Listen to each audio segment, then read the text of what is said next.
नमस्कार, मैं भोला यादव। आज आपको डीएनए की संरचना के बारे में बताएंगे बच्चों। डीएनए की संरचना के बारे में सबसे पहले दो वैज्ञानिक थे जिनका नाम था वाटसन और क्रिक। ठीक है ना। ये बच्चे दो साइंटिस्ट थे और ये दोनों ने मिल करके डीएनए की संरचना के बारे में बताया और इसके लिए इन्हें नोबेल पुरस्कार से भी सम्मानित किया गया। ठीक है ना। तो ये जो है डीएनए के बारे में जानने के लिए हम जो न्यूक्लिक एसिड के बारे में बताए हैं बच्चे कि न्यूक्लिक एसिड के जो 3 घटक होते हैं, घटक का अर्थ होता है भाग, मतलब न्यूक्लिक अम्ल या डीएनए 3 पदार्थों से मिलकर के बना होता है। पहला पदार्थ होता है शर्करा, दूसरा जो पदार्थ होता है नाइट्रोजनस,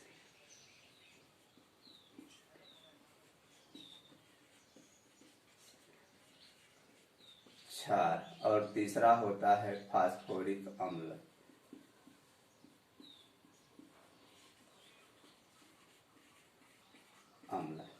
ठीक है ना बच्चे। देखिए, जब ये दोनों यानी शर्करा और नाइट्रोजनस क्षार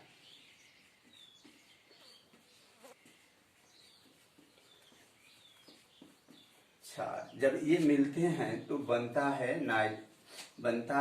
न्यूक्लियोसाइड्स।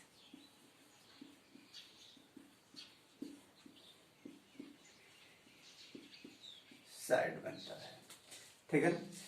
और जब ये न्यूक्लियोसाइड्स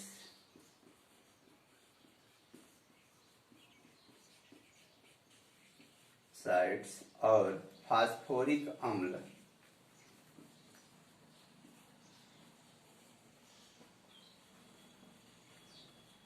जब मिलता है तब बनता है न्यूक्लियोटाइड्स।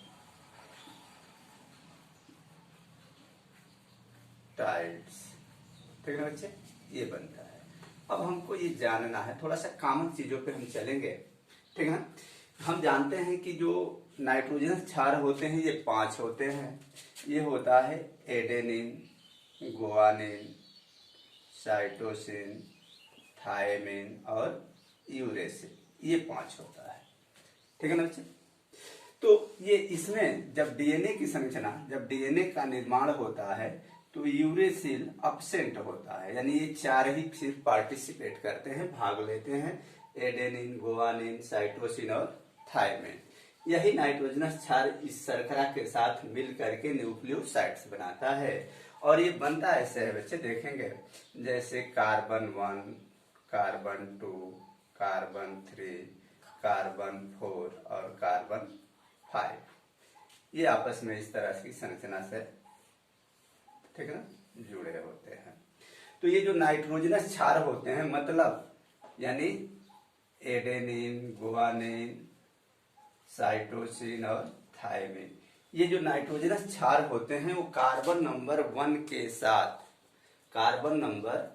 के साथ या ग्लाइकोसिडिक बंध के द्वारा जुड़े होते हैं।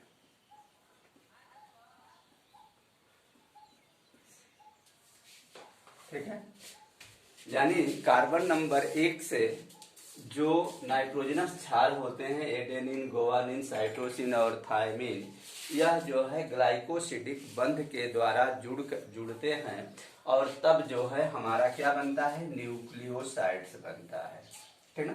न्यूक्लियोसाइड्स किसे कहते हैं तो बताएंगे, जब पेंटोज शर्करा और नाइट्रोजनस क्षार आपस में संयोग करते हैं तो मिल करके क्या बनाता है, न्यूक्लियोसाइड्स बनाता है। इसके बाद से ये जो फास्फोरिक अम्ल होता है, फास्फोरिक, ये देखो बच्चे, अब जब न्यूक्लियोसाइड से बन जाता है तो इसके बाद से फास्फोरिक अम्ल का सूत्र होता है PO4। ठीक है ना बच्चे।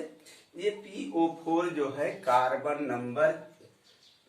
नंबर 5 के साथ यहां जुड़ता है। ठीक है, PO4। और ये जो है, यह भी जो है ग्लाइकोसिडिक, यानी ग्लाइकोसिडिक और हाइड्रोजन बांड के द्वारा जुड़ा होता है। और जब ये जुड़ता है यानी फास्फोरिक एसिड अम्ल जब जुड़ता है न्यूक्लियोसाइड्स के साथ तो बनता है क्या, न्यूक्लियोटाइड्स बनता है। अब यही चीजें अब हमको इसके स्ट्रक्चर के रूप में बताना है कि कैसे होता है बच्चे, ठीक है। ओके, हम जानते हैं, ठीक है, हम जानते हैं कि डीएनए जो होता है ये दो एक कुंडली होता है, दो कुंडल, ठीक ना, इसमें होती है इस तरह की संरचनाएं जो है इसकी होती है।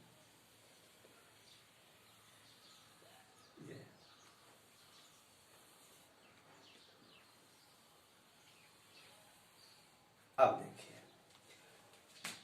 अब इसको हम बता रहे हैं बच्चे, देखिए ये जो है खंडित इसको करते जा रहे हैं खंड में, ठीक है ना। खंड में इसलिए कर रहे हैं कि आपको न्यूक्लियोटाइड्स समझ में आ जाए कि न्यूक्लियोटाइड्स क्या है, ठीक है ना बच्चों।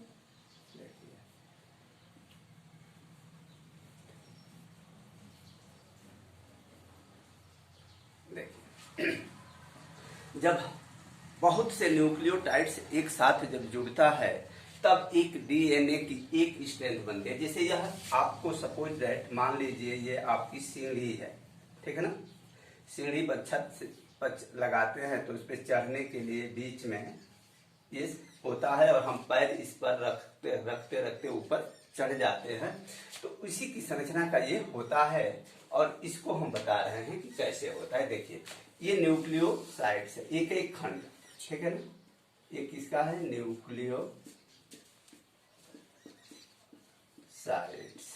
ये भी न्यूक्लियोसाइड्स है, ये भी न्यूक्लियोसाइड्स, ये भी न्यूक्लियोसाइड, ये भी न्यूक्लियोसाइड, और दो न्यूक्लियोसाइड्स मतलब ये और ये जो आपस में जुड़ते हैं ये एस्टर बॉन्ड के द्वारा जुड़ते हैं,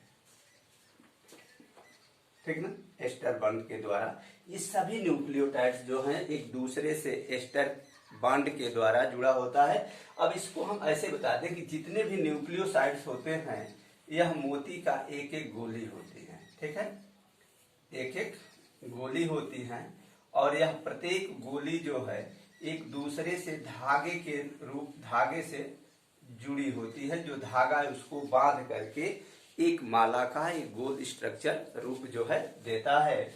उसी तरह से ये न्यूक्लियोटाइड्स एक एक मोती की गोलियां होती हैं और यह एस्टर बंध के द्वारा जुड़ा होता है और ये गोलियां जो है एक धागे के द्वारा जुड़ी होती हैं और जुड़ करके एक सीढ़ी की एक लैड, एक जो है पोल सीढ़ी का ये बना देती है, ठीक है। और उसी तरह से दूसरे में भी ये न्यूक्लियोसाइड्स आपस में जुड़ जुड़ करके एक दूसरे पोल जो है बना देते हैं, ठीक है ना।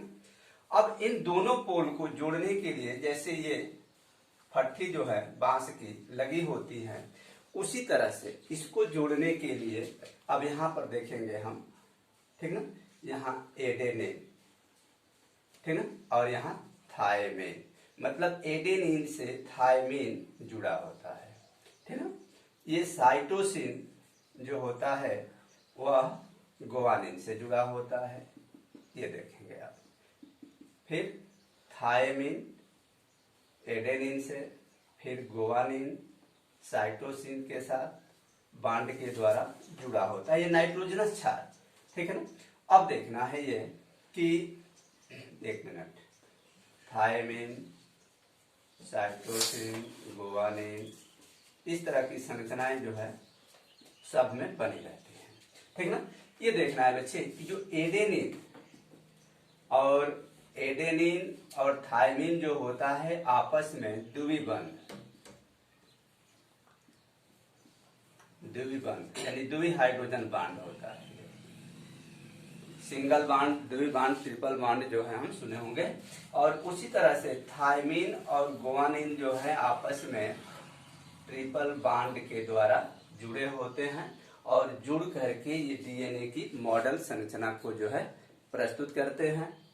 तो ये है हमारा डीएनए संरचना बच्चे। अगर यह समझ में आए हो तो आप इस वीडियो को देखिए, लाइक कीजिए, इस पे कमेंट और चैनल को सब्सक्राइब करें। कमेंट आप जरूर डालें। Thank you.